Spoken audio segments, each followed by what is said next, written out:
एक रिलेशनशिप तभी कामयाब होता है जब उसकी नींव भरोसे पर टिकी हो।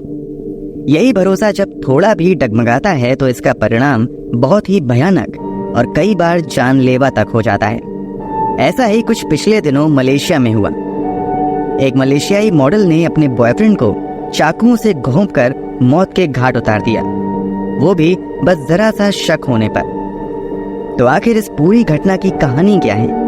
वो कौन सी बात थी कि मॉडल ने अपने ही बॉयफ्रेंड को मौत के घाट उतार दिया? चलिए जानते हैं सब कुछ सिलसिलेवार तरीके से इस वीडियो में। यकीन मानिए, पूरी कहानी जानकर आप चौंक जाएंगे, तो वीडियो में अंत तक जरूर बने रहें। उससे पहले अगर आपने अब तक क्राइम की कहानी चैनल को सब्सक्राइब नहीं किया है तो जल्दी से चैनल को सब्सक्राइब कर लीजिए। दोस्तों, जैसा कि हमने बताया कि ये कहानी मलेशिया की है। सुबह के लगभग 9 बज रहे थे, तभी मलेशिया के कुआला लंगत डिस्ट्रिक्ट पुलिस के पास साइबर जाया हॉस्पिटल से एक इमरजेंसी कॉल आती है। ये कॉल हॉस्पिटल के इमरजेंसी डिपार्टमेंट के स्टाफ ने की थी। पुलिस के पास कॉल करने वाला स्टाफ बताता है कि सुबह के लगभग 7 बजे एक युवक को एक लड़की हॉस्पिटल में लेकर आई थी। लड़के की हालत बहुत ज़्यादा खराब थी। उसके हाथ और जांघ से बेतहाशा खून बह रहा था। डॉक्टर के मुताबिक उस युवक की स्थिति बहुत गंभीर थी। उसकी हालात को देखते हुए उसे बचाने की भरपूर कोशिश की जाती है।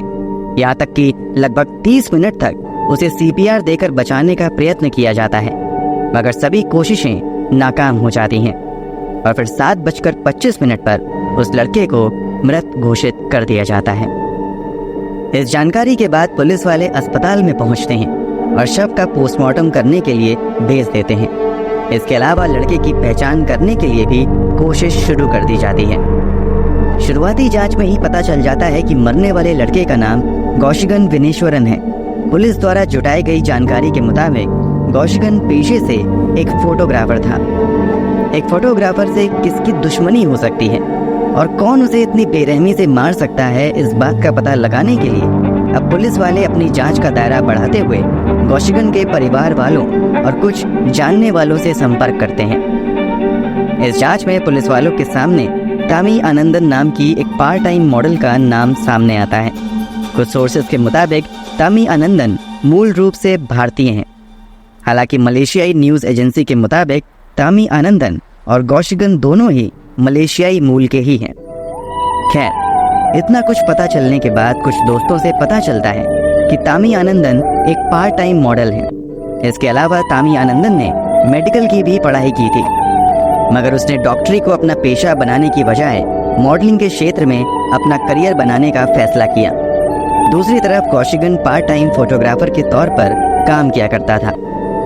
हुए खुलासे के मुताबिक लगभग 3 साल पहले यानी 2021 के आसपास एक दिन गौशिगन एक इवेंट में फोटोग्राफी करने के लिए जाता है। यहीं पर गौशिगन की नज़र पहली बार तामी आनंदन पर पड़ती है। यहीं से इन दोनों की बातों का सिलसिला शुरू होता है और फिर दोनों एक साथ काम करने लगते हैं। बीतते समय के साथ इन दोनों की दोस्ती भी हो जाती है और फिर देखते ही देखते यही दोस्ती प्यार में बदल जाती है। पुलिस की जांच में हुए खुलासे के मुताबिक पिछले 3 साल से तामी आनंदन और गौशिगन रिलेशनशिप में थे। दोस्तों के मुताबिक इन दोनों का रिश्ता भी काफ़ी अच्छा चल रहा था। तो अब सवाल उठता है कि जब गौशिगन और तामी आनंदन का रिश्ता काफ़ी अच्छा था तो आखिर अचानक से ऐसा क्या हुआ कि गौशिगन की मौत हो गई? इस बात का जवाब अब कोई दे सकता था तो वो थी तामी आनंदन। इसलिए अब पुलिस वाले तामी आनंदन की तलाश में लग जाते हैं। जब पुलिस की एक टीम को तामी के घर पर भेजा जाता है तो पता चलता है कि वो घर पर नहीं है। इधर पुलिस जांच में लगी हुई थी, उधर तामी आनंदन के इंस्टाग्राम अकाउंट पर कुछ ऐसे वीडियो और तस्वीरें अपलोड की जाती हैं जिसे देखकर हर किसी के पैरों तले जमीन खिसक जाती है। वो वीडियो किसी और का नहीं बल्कि गौशिगन का ही था। वीडियो में तामी आनंदन भी साफ दिखाई दे रही थी। वीडियो में साफ दिखता है कि गौशिगन के हाथ और जांघों से बेतहाशा खून बह रहा है। दूसरी तरफ तामी आनंदन भी परेशान दिख रही हैं। इसके अलावा कमरे में एक और लड़का है जिसके हाथ में मोबाइल है और वो इन सभी घटना की वीडियो रिकॉर्ड कर रहा है। वीडियो से पूरी कहानी समझ में नहीं आती है, इसलिए पुलिस वाले तामी आनंदन की तलाश तेज कर देते हैं। अस्पताल वालों ने जानकारी दी थी कि इस लड़के को अस्पताल में लेकर आई है, इसलिए पुलिस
बात को लेकर थोड़ी बहस होती है।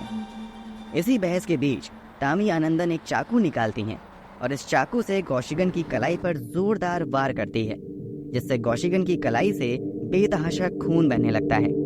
अभी कौशिगन संभलता भी नहीं है कि तामी आनंदन अगला बार कौशिगन की जांघों पर कर देती हैं। लगातार चाकुओं के हमले की वजह से कौशिगन के शरीर पर कई गहरे जख्म हो जाते हैं और बेतहाशा खून बहने लगता है। इंटरनेट पर वायरल वीडियो में दिखता है कि काफी देर तक कौशिगन खून बहने की वजह से दर्द से लगातार कराहता रहता है और मदद के लिए आवाज लगाता रहता है, मगर तामी आनंदन या वहां पर मौजूद दूसरा व्यक्ति उसकी कोई मदद नहीं करता है। हालांकि थोड़ी देर बाद तामी आनंदन अचानक से कौशिगन के जख्मों पर पट्टी बांधकर खून रोकने की कोशिश करती है, मगर वो नाकाम रहती है। पुलिस के सामने तामी आनंदन द्वारा किए गए खुलासे के मुताबिक पहले तामी आनंदन को लगता है कि जख्म गहरे नहीं है और थोड़ी देर में अपने आप बंद हो जाएगा, मगर जब कौशिगन के शरीर से बहना बंद नहीं होता है तो तामी आनंदन घबरा जाती है और फिर पहले तो पट्टी लगाकर खून रोकने की कोशिश करती है। इसी बीच जब कौशिगन की स्थिति बिगड़ने लगती है तो तामी आनंदन उसे लेकर पास के एक निजी अस्पताल में जाती हैं। क्योंकि कौशिगन की हालत ज्यादा गंभीर हो चुकी थी, इसलिए पास के निजी अस्पताल वाले उसे एडमिट करने से मना कर देते हैं। इसी के बाद तामी आनंदन उसे लेकर साइबर जाया हॉस्पिटल आ जाती हैं। ये हॉस्पिटल इन दोनों की लोकेशन से काफी दूर था, इसलिए यहाँ तक आते आते काफी देर हो जाती है। इस बीच कौशिगन की हालत भी बहुत ज्यादा खराब हो जाती है। अस्पताल लाने पर CPR देकर उसे बचाने की कोशिश की जाती है, मगर आधे घंटे की मेहनत के बाद उसे मृत घोषित कर दिया जाता है। इस बीच मौका पाकर तामी आनंदन वहां से भाग जाती है। इस खुलासे के बाद पुलिस द्वारा तामी आनंदन को गिरफ्तार कर लिया जाता है। पुलिस द्वारा दी गई जानकारी के मुताबिक तामी आनंदन पर हत्या की धाराओं के तहत मामला दर्ज करते हुए आगे भी मामले की जांच की जा रही है। पुलिस के मुताबिक इस पूरी घटना की वीडियो बनाई गई थी और उसे इंटरनेट पर अपलोड किया गया था, इसलिए माना जा रहा है कि शायद ये हत्या सोशल मीडिया पर पैदा पाने के उद्देश्य से ही की गई होगी। अब इस हत्या की सच्चाई असल में क्या है वो तो आने वाले समय में ही पता चल पाएगा। आपकी जानकारी के लिए बता दें कि कौशिगन के बड़े भाई की मृत्यु भी यही कोई 8 महीने पहले कैंसर की वजह से हुई थी। दोस्तों, आपके अनुसार एक निर्दोष फोटोग्राफर की बड़ी बेरहमी से हत्या करने वाली मॉडल को क्या सजा मिलनी चाहिए? कमेंट बॉक्स में जरूर बताएं। अगर आपको हमारी मेहनत पसंद आई हो तो इस वीडियो को लाइक करते हुए शेयर भी करें। अगर आपने अब तक क्राइम की कहानी चैनल को सब्सक्राइब नहीं किया है तो चैनल को सब्सक्राइब कर बेल आइकन भी दबा लें। क्राइम की दुनिया से जुड़ी ऐसी ही कहानियों के लिए हमारे साथ लगातार जुड़े रहें। धन्यवाद।